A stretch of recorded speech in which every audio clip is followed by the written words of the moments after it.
करीब 7.5 साल पहले देश में आतंकवाद फैलाने के आरोप में सेना के एक अफसर को गिरफ्तार किया गया था। उस फौजी का नाम है लेफ्टिनेंट कर्नल प्रसाद श्रीकांत पुरोहित। लेफ्टिनेंट कर्नल पुरोहित को खुफिया जानकारी जुटाने की जिम्मेदारी दी गई थी, लेकिन वो देश में भगवा आतंकवाद का चेहरा बन गया। महाराष्ट्र एटीएस यानी एंटी टेररिस्ट स्क्वाड ने गवाहों के बयानों के आधार पर पुरोहित को मालेगांव बम धमाकों का मास्टरमाइंड ठहराया, लेकिन अब वही गवाह अपने बयानों से मुकर रहे हैं। पूरी खबर में देखिए, इन बदले हालात में क्या पुरोहित भी बचेगा?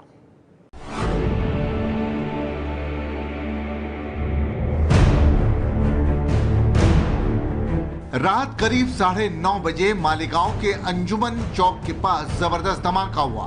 बम LML freedom motorcycle number MH 15P 4572 पर रखा गया था।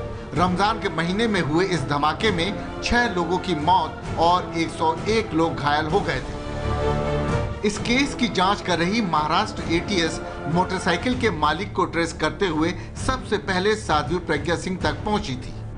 फिर पुणे, नासिक, भोपाल और इंदौर में जांच करके एटीएस ने मेजर रमेश उपाध्याय को गिरफ्तार किया और फिर सेना के लेफ्टिनेंट कर्नल प्रसाद पुरोहित की गिरफ्तारी हुई थी। इस मामले में कुल 11 लोग गिरफ्तार किए गए और इस धमाके के पीछे अभिनव भारत नाम के संगठन का हाथ होने का दावा किया गया। एटीएस के केस के मुताबिक तमाम ऐसे गवाह जिनके बयान ये साफ करते हैं कि जिहादी हमलों से बदला लेने के लिए और हिंदू राष्ट्र की स्थापना के लिए ही अभिनव भारत के इन सदस्यों ने मालेगांव धमाकों को अंजाम दिया था।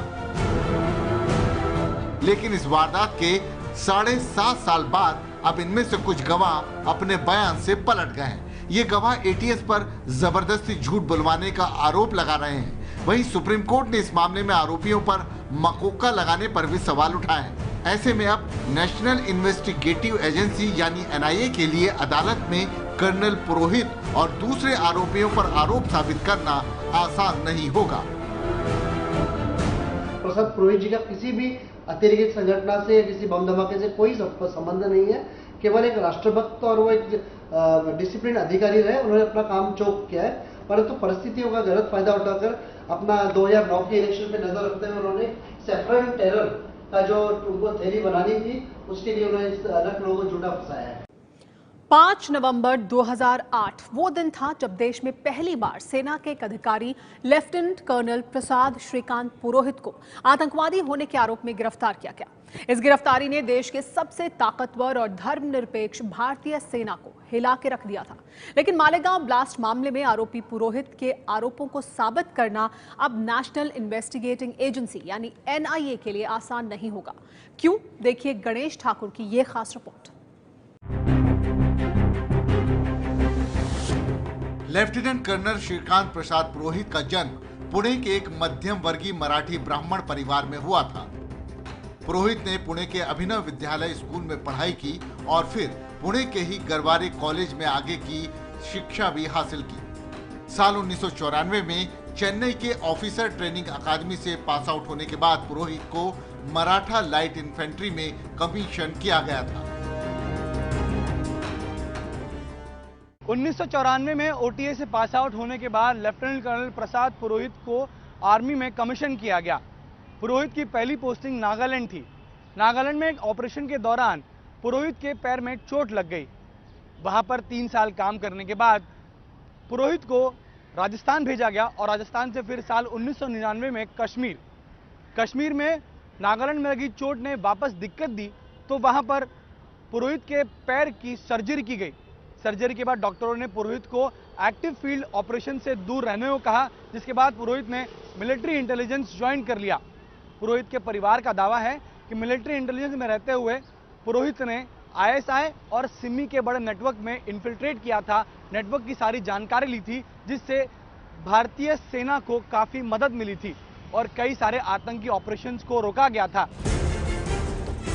लेकिन यहाँ ये सवाल अहम है कि अगले कुछ सालों में आखिर ऐसा क्या कुछ हुआ कि एक देशभक्त आर्मी ऑफिसर आतंकवाद की राह पर चल पड़ा।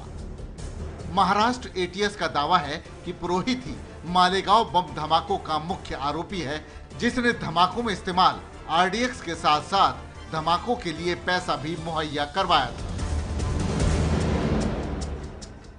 वो गवाह को जब कोर्ट समझ भेजेगी उसके बाद वो कोर्ट पे आएगा और उसकी पेशी होने के पश्चात वो जो शपथ के ऊपर जो बयान देंगे, इसके बीच में अगर गवाह है ये कोई पुलिस एजेंसी के ऊपर अगर बोलेगा तो स्वाभाविक रूप से ऐसा जताया जाएगा कि भाई जो आरोपी है, जो मुजरिम है, इन्होंने गवाह के ऊपर प्रेशर डाला हुआ है, गवाह का गलत इस्तेमाल हो रहा है, इसलिए आरोपी का बेल कैंसिल होने का या आरोपी को और शख्स के कटघरे में रखने का मौका मिलता है।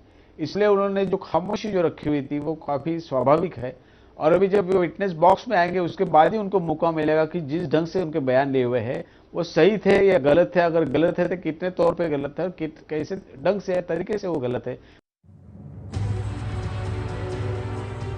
महाराष्ट्र एटीएस के मुताबिक 9 फरवरी 2007 में प्रसाद पुरोहित ने ही अभिनव भारत नाम के संगठन की शुरुआत की थी। पुरोहित ने अभिनव भारत के लिए 21 लाख रुपए भी इकट्ठा किए और फरीदाबाद, कोलकाता, भोपाल, इंदौर, नासिक जैसी जगहों पर अभिनव भारत की कई मीटिंग्स भी ली और संगठन को आगे बढ़ाया। फरीदाबाद में हुई ऐसी ही एक मीटिंग का जिक्र एटीएस ने अपनी चार्जशीट में भी किया है। इस मीटिंग में पुरोहित समेत मेजर रमेश उपाध्याय, सुधाकर द्विवेदी, समीर कुलकर्णी और सुधाकर चतुर्वेदी मौजूद थे। एटीएस के मुताबिक मालेगांव धमाके की योजना बनाने के लिए भोपाल के राम मंदिर में 11 अप्रैल 2008 को एक मीटिंग ली गई थी, जिस मीटिंग में लेफ्टिनेंट कर्नल प्रसाद पुरोहित और साध्वी प्रज्ञा सिंह भी मौजूद थे। एटीएस का दावा है कि इसी मीटिंग में पुरोहित ने यह कहा था कि अब मुस्लिमों के खिलाफ बदला लेने का वक्त आ गया है। एटीएस का दावा यह भी है कि इस मीटिंग में पुरोहित ने आरडीएक्स लाने की जिम्मेदारी ली तो साध्वी प्रज्ञा सिंह ने धमाका करने के लिए लोगों को लाने की जिम्मेदारी ली। एटीएस का दावा है कि इसके बाद 11 जून 2008 को इंदौर के सर्किट हाउस में साध्वी प्रज्ञा सिंह ने रामजी कालसंगरा और संदीप डांगे को दूसरे लोगों से मिलाया। इसके बाद रामजी कालसंगरा और संदीप डांगे ने पुरोहित के कहने पर 9 सितंबर 2008 को पुणे जाकर राकेश धावड़े से आरडीएक्स लिए और फिर 29 सितंबर 2008 को मालेगांव में बम धमाके किए।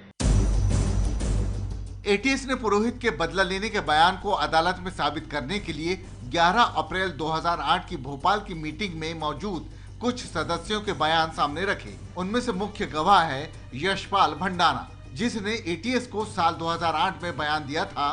11 अप्रैल 2008 को भोपाल के राम मंदिर की पहली मंजिल पर स्वामी जी, प्रज्ञा सिंह, कर्नल पुरोहित, मेजर उपाध्याय, समीर कुलकर्णी, सुधाकर चतुर्वेदी शामिल थे। इस मीटिंग में चाय पानी देने की जिम्मेदारी मेरी थी। जब मैं चाय लेकर अंदर गया तब मैंने कर्नल पुरोहित को ये कहते हुए सुना कि मुस्लिमों के खिलाफ जल्द से जल्द बदला लेने के लिए कार्रवाई शुरू करनी चाहिए। मालेगांव में मुसलमानों की आबादी ज्यादा है, यहाँ अगर बम धमाके किए गए तो हिंदुओं का बदला पूरा हो सकता है। पुरोहित के इस बयान पर सभी ने सहमति जताई और साध्वी प्रज्ञा सिंह ने कहा कि धमाका करने के लिए बंदों का इंतजाम मैं करूंगी, उसकी चिंता ना करें। पुरोहित के खिलाफ भंडारा का यह बयान बेहद अहम था, लेकिन अब भंडारा अपने बयान से मुकर गया है। 6 अप्रैल 2016 को दिल्ली मजिस्ट्रेट कोर्ट को दिए अपने बयान में उसने कहा है कि एटीएस ने उससे जबरन ये बयान दर्ज करवाया था। एनआईए ने मुझे मेरा पहला बयान पढ़वाया जो पूरी तरह से निराधार है। मैं कभी भोपाल नहीं गया और न ही 11 अप्रैल 2008 को मैंने राम मंदिर में कोई मीटिंग अटेंड की थी।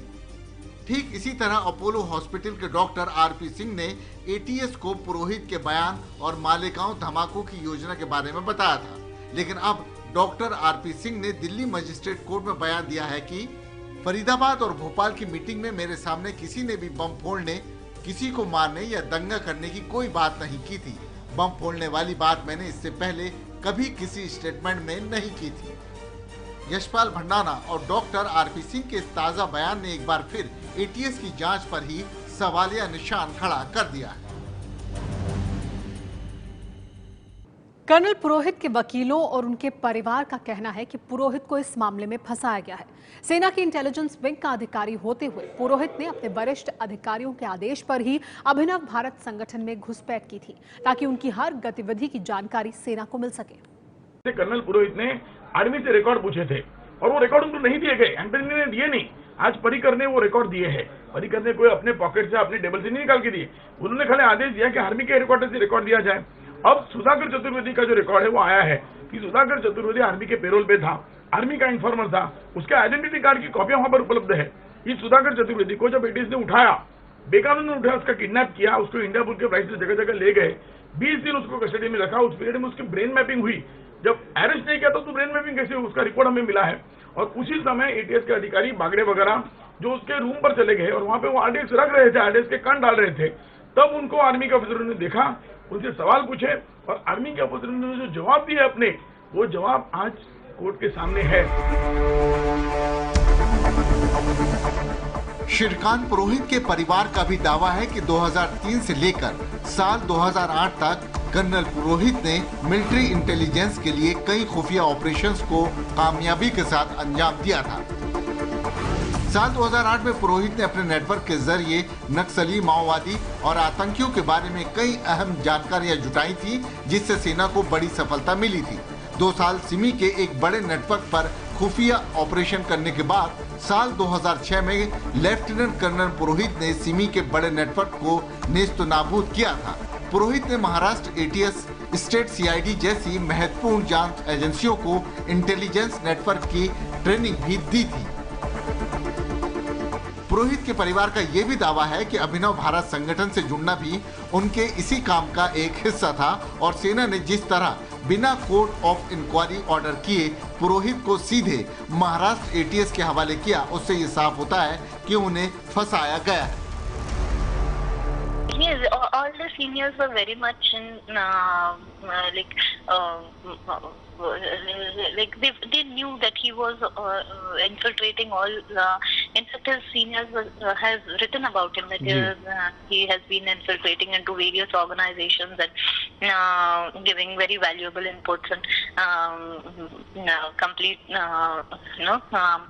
the way of functioning of all these anti-national elements. उनका जो भी functioning है, we are getting a very good input upon all this through him. Yes, sir. In fact, not just his seniors, even the police commissioners at that time in Nasik.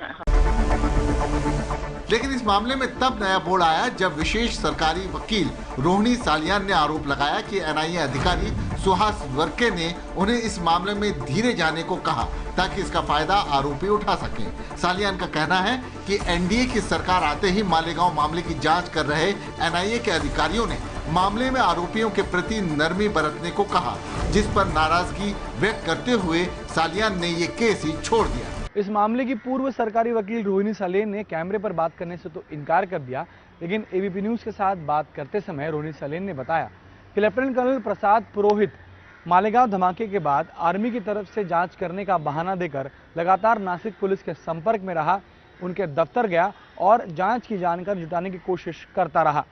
Rohini सालेन का दावा है कि पुरोहित ने दबाव बनाकर जांच अधिकारियों की जांच की दिशा बदलने की कोशिश की और उन्हें धमकाया भी।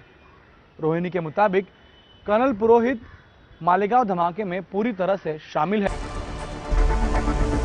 सवाल ये उठता है कि अगर लेफ्टिनेंट कर्नल प्रसाद पुरोहित अपने बचाव में कहते हैं कि वो अभिनव भारत संगठन की जानकारी लेने के लिए ही एक खुफिया मिशन के तहत अभिनव भारत से जुड़े थे, तो फिर उन्होंने मालेगांव ब्लास्ट होने क्यों दिया?